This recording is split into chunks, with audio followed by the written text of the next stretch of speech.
Assalamualaikum warahmatullahi wabarakatuh.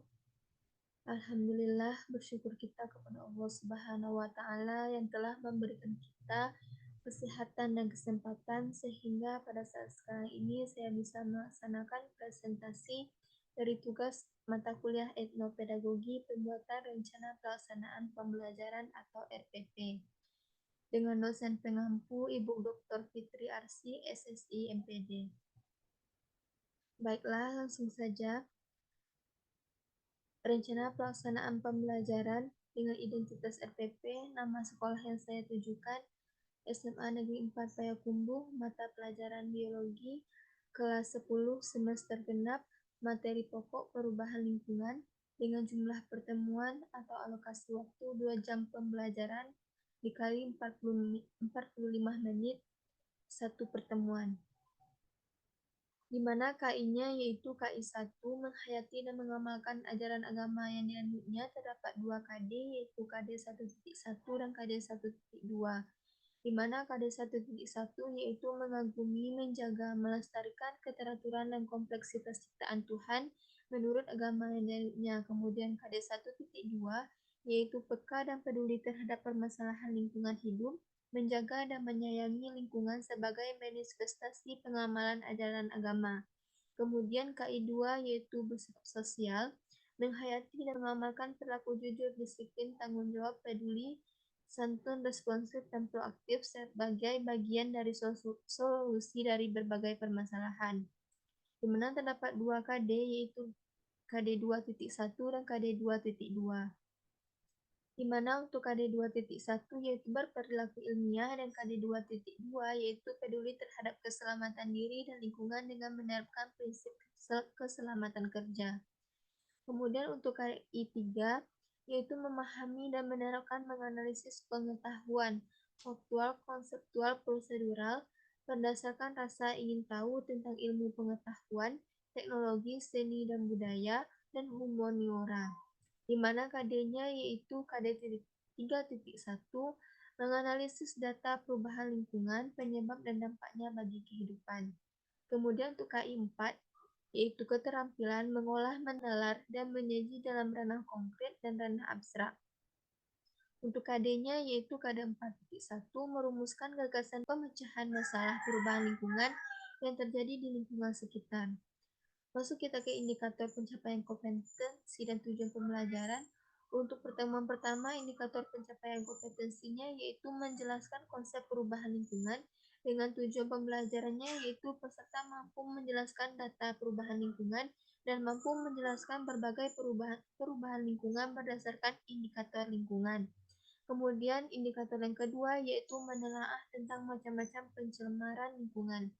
Dengan tujuannya yaitu peserta didik mampu menelaah pencemaran air, mampu menelaah pencemaran udara, mampu menelaah pencemaran tanah, mampu menelaah pencemaran kimiawi, fisik, dan biologis dengan baik dan benar.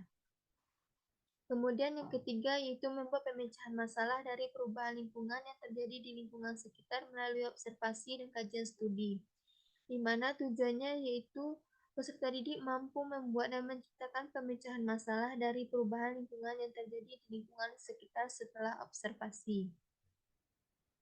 Baiklah, untuk KD 3.11 yaitu KD yang saya bahas mengenai menganalisis data perubahan lingkungan, penyebab dan dampaknya bagi kehidupan.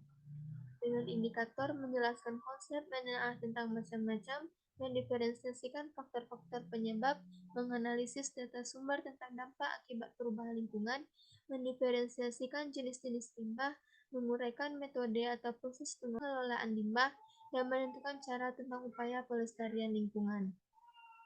Untuk KD 4.11, KD keterampilannya yaitu merumuskan gagasan pemecahan masalah perubahan lingkungan yang terjadi di lingkungan sekitar.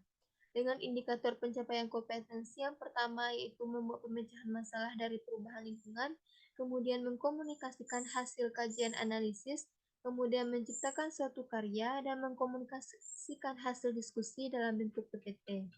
Di mana materinya yaitu ada tentang konsep perubahan lingkungan, macam-macam pencemaran lingkungan, penyebab perubahan lingkungan, dampak-dampak perubahan lingkungan, limbah dan daur ulang, proses daur ulang, upaya pencegahan dan penanggulangan pencemaran lingkungan, dan upaya pelestarian lingkungan. dengan strategi pembelajarannya yang dengan pendekatannya yaitu contextual teaching and learning atau CTL, melalui metode diskusi, observasi, literatur, presentasi kelompok, tanya jawab, dan ceramah, dengan modelnya yaitu problem based learning atau PBL. Baiklah, langsung ke langkah-langkah pembelajaran. Yang pertama yaitu kegiatan pendahuluan. Pada kegiatan pendahuluan ini kita melakukan orientasi, yaitu dengan mengucapkan salam, kemudian mengecek kehadiran peserta didik, mengkondisikan kelas baik itu secara fisik dan psikis dari peserta didik. Kemudian kita melakukan apersepsi, yaitu mengaitkan materi yang akan dipelajari dengan materi yang sebelumnya yang telah selesai dipelajari.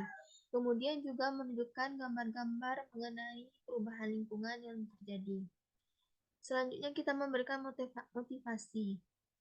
Pemberian motivasi ini berguna untuk meningkatkan konsentrasi serta keinginan peserta didik untuk lebih giat dalam belajar, sehingga mereka fokus tentang materi yang akan kita ajarkan. Selanjutnya yaitu pemberian acuan, yaitu memberitahukan materi-materi yang akan dibahas serta indikator dan tujuan yang diharapkan peserta didik mampu dicapai setelah mempelajari materi tersebut. Selanjutnya yaitu pada kegiatan inti. Pada kegiatan inti kita melakukan yang pertama orientasi peserta didik pada masalah. Guru dapat menanyakan suatu gambar kearifan lokal berupa pemandian Ayange di tepi sungai. Khusus pada pemandian Ayange ini terdapat di Kecamatan Kapul 9, Kabupaten 50 Kota di daerah tempat tinggal saya, di mana pemandian Ayange ini terdapat di tepi-tepi sungai yang airnya dingin, kemudian di tepi-tepinya ini merupakan Ayange. Hal tersebut merupakan suatu kearifan lokal atau potensi yang ada di daerah tersebut.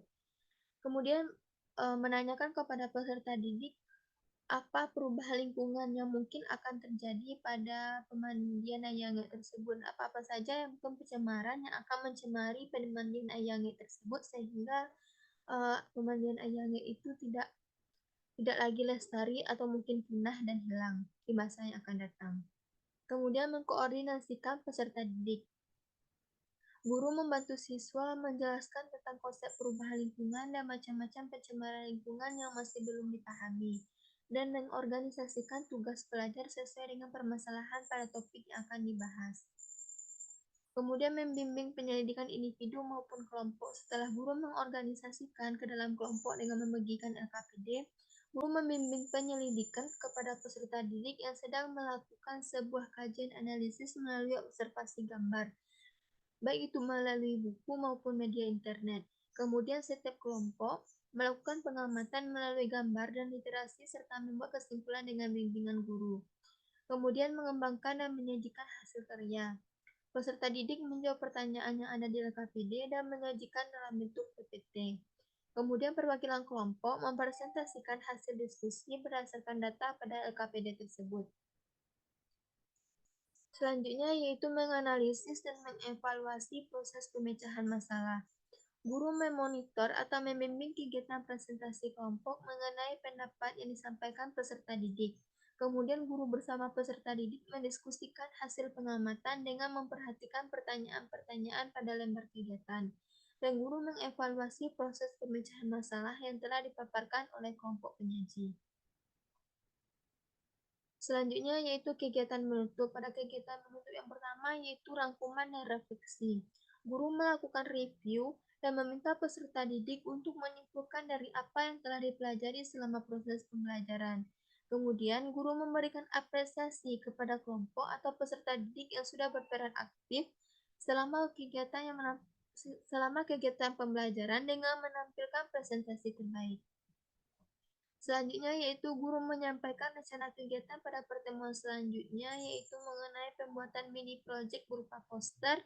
Dilarang membuang sampah di sepanjang sungai tempat pemandian Ayange. Gunanya selain untuk mengembangkan keterampilan, juga sebagai pengingat bagi wisatawan agar tetap menjaga kebersihan di sepanjang Ayange tersebut, agar Ayange tersebut tetap lestari dan tidak terjadi pencemaran di sana.